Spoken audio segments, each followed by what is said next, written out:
I call it Stage 27. My wife and I met on December 27, 1999 in London when I was over there. I was stationed over there. I was in the Air Force. And but coincidentally, Stage 27 is also, or was also, the biggest Hollywood soundstage. And it was where the Munchkin Land soundstage That's right. was. Come on in, let me show you the lot. Well, let's go on in. Wow. Oh my gosh. Whoa! So I call it the lot as of like a Hollywood soundstage or a Hollywood lot. And it's kind of, I have it set up for little areas dedicated to different movies as well as the art of collecting. So I've been a collector for about 45 plus years of autographs and memorabilia. So if you see it signed on the walls or various places in the building, these are actually items I've got signed myself. So people that I have awesome.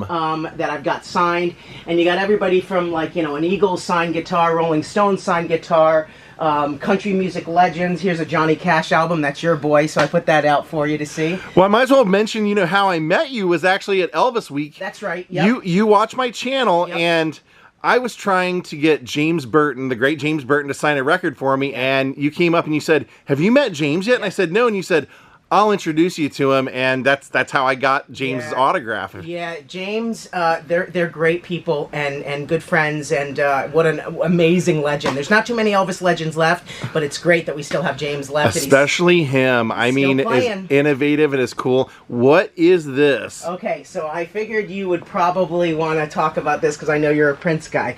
So Ron Olney is a guy who was a Hollywood stuntman, and he was actually Prince's stunt double on Purple Rain, and he can be seen here in this photograph on the motorcycle. So what a lot of people don't know is Prince didn't do a lot of the motorcycle riding in Purple Rain, and it was a stuntman, and that's Ron right there on the motorcycle shooting the scenes out there with Abalonia at Lake Minnetonka. Yeah, I've been there. Yeah. It's very cool. And that's the shirt that he's wearing. Wow. Yeah. Was he able to keep it, or did you? He kept actually this whole costume. He actually sold the costume and the boots and everything before I got to him.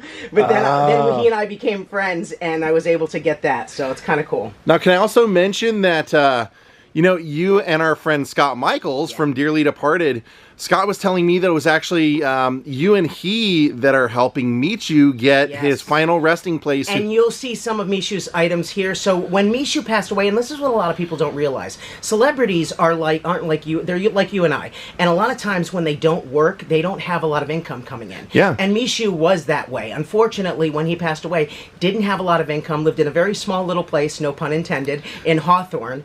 And his caretaker and I are friends. So I kind of was friends with Michu for the last sort of 10 years of his life. He was in the Alf costume. He was. So Michu, just for people referencing. Yep. So the Ringling Brothers folks, the Field family, found him in Hungary, and they brought him over to America, and that's where he became basically the biggest little star on Earth for Ringling Brothers and Barnum and Bailey. And he was their star for better part of 15 years.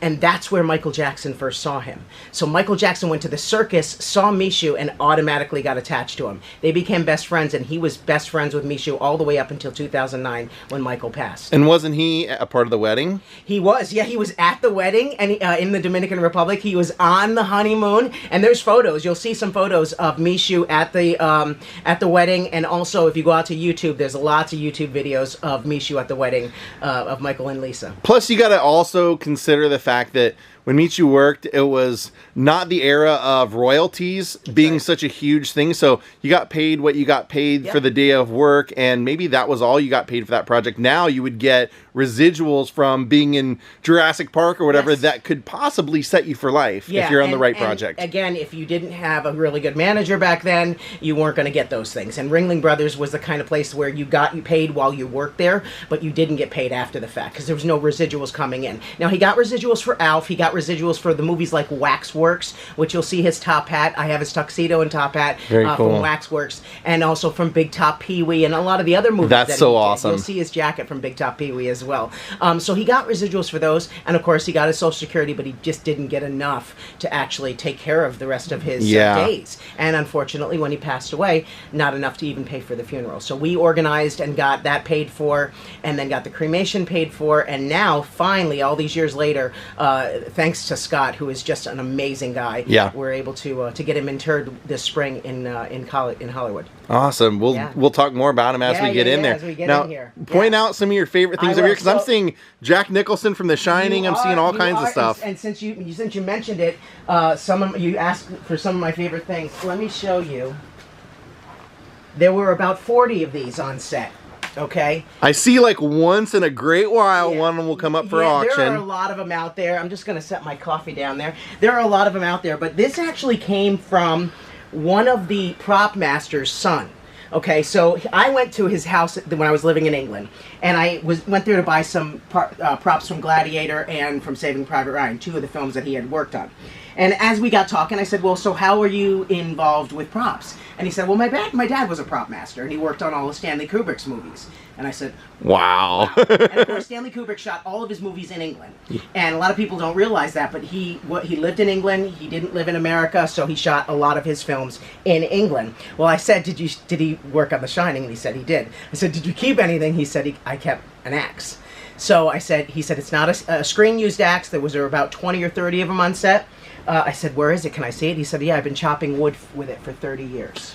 Oh, so this is actually would have been one of the functioning non-rubber functioning, and there's pictures out there of all the axe laying against the wall. Yeah. He painted it.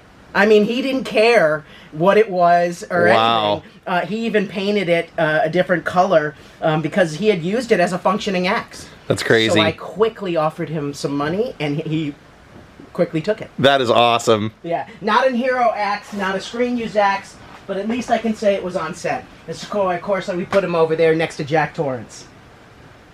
You'll see a lot of the characters, and I have a great artist who makes all of my heads for me, and then we put them on different bodies here and there. Here's a stunt glove from Elm Street 2. No kidding. And then Robert signed this. Robert is a great guy, very fan-friendly, as you know. Yeah. Drew Freddy Krueger on there. That's the autograph I have. I actually just bought it, from an auction, but it was...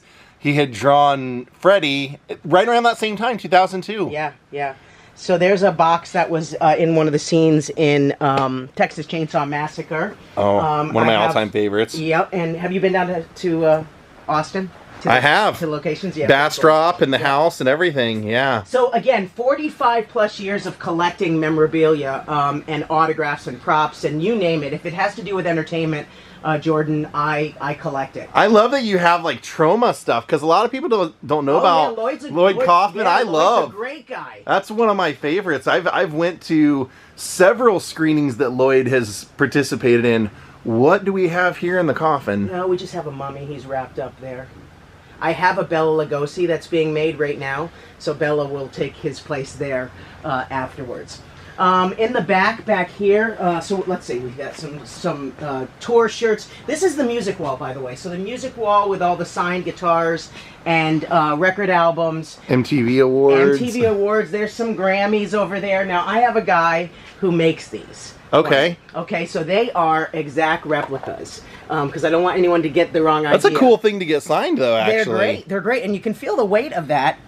Oh yeah, oh yeah. They're not, that's as heavy as an Oscar. Yeah, it is, and so they're not cheap. But he makes them. They're exact replicas. Of course, the silver ones are the MTV Awards, and then this is the Michael Jackson Vanguard Award, the gold one that they give out once a year. And then the Grammys. Did you ever meet Michael? Oh yeah, and wait till I show you some Michael stuff. So Michael Jackson, the first time I met him was in 1986 in New York City, and the last time I met him was the year he passed away. Wow. These are Elton John's?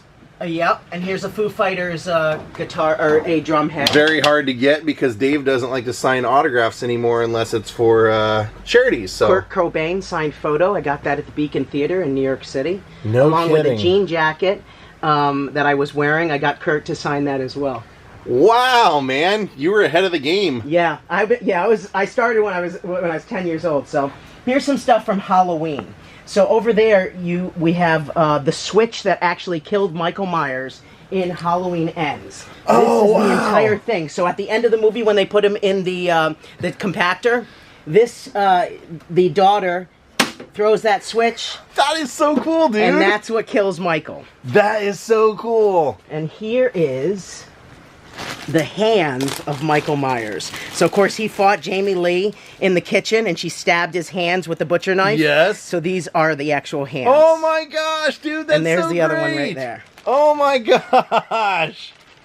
All these... That is so cool. All these twigs were actually around in the first Halloween 2018 when Jamie Lee was shooting in the shed. Yeah. I have the shed outside. I went down to the location and dismantled the shed. They gave it to me, and I was actually going to get the whole house and bring it here to North Carolina, but unfortunately they dismantled the house before I could get there. So they gave me the whole shooting shed, and production put these vines all over the shed to make it look like they had been there for a long time. That is super cool. Wow. What dedication. This is from Halloween 2018. It was part of the front porch of the house. James Jude Courtney signed. Right. James Jude signed that at H45, the last convention. Wow, what a collection. And then during that weekend, believe it or not, they were dismantling the Doyle House in Hollywood, and they were doing some refurbishing on it, so I did a little dumpster diving, and we got some pieces of the Doyle House from Halloween 1978. You gotta do what you gotta do. You gotta do what you gotta do, exactly. Only about 10 or 15 of these were made. They were only made and given to the folks that were in the production. They were actually made by the same guy who played Pumpkinhead as well as did all the makeup and special effects for Pumpkinhead. Very cool. And there's Pinhead over there, Doug Bradley. I'm immediately seeing Elvis, so I'm really drawn to this room now. I know, one thing at a time. Here's Walt Disney's office. You mentioned it before. And, of course, we have to put Uncle Walt here. So when Walt Disney died, they left his office exactly like it is. So if you go to the Walt Disney Studios in Hollywood, you can if you know somebody, you can take a tour of the Disney office. And that's actually what it looks like today. So I said, well, let me do a little setup and we'll do Walt Disney. Of course, in Walt Disney's office, just opposite of the desk is a piano. So we put a piano there. The only people that were allowed to play the piano were the Sherman brothers. Richard Sherman is the only one who's alive.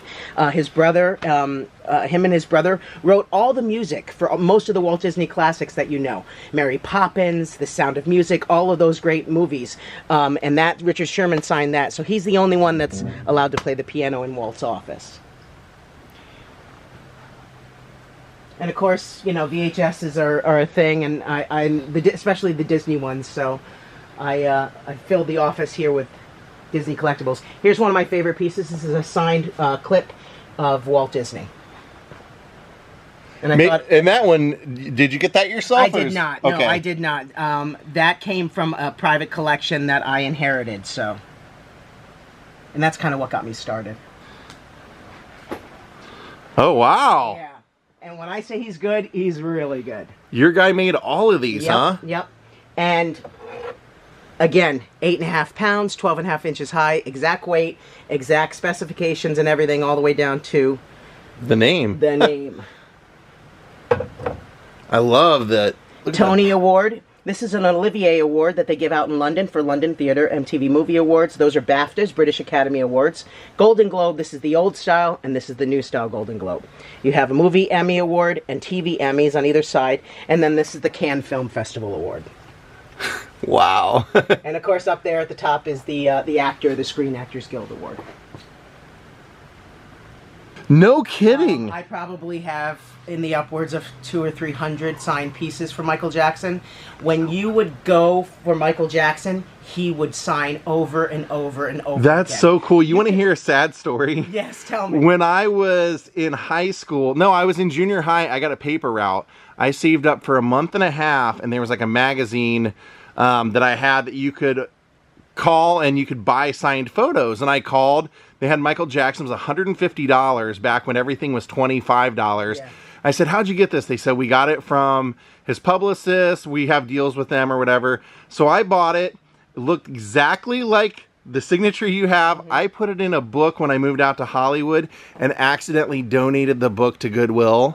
And I have looked everywhere. I could never find this signature. It was the photo of him performing at the Super Bowl with the sparks and everything in the background. Yeah, one of the greatest. Probably $1,000 autograph or more now. Yeah. So one of the biggest mistakes of my life. Michael was one of these people that was so great to his fans, and he never said no to an autograph. It would only be the folks around him that would kind of control things. Because if he didn't, he'd be there all day, I'm sure. He'd be there all day. But it was so funny dealing with Michael Jackson, because what you could do is, if he was in a car, you could hand stuff in, and at the next location, wherever the car was going, as long as you followed it, you'd get all your stuff back signed. That's so great. One day in California, we went and just followed him from one spot to another spot to another spot, as collectors do, crazy collectors for that matter. And it was funny, the driver gave us our stuff back, and he said, hey, can you guys give him less stuff, because he's having trouble getting through everything between spots. Yeah.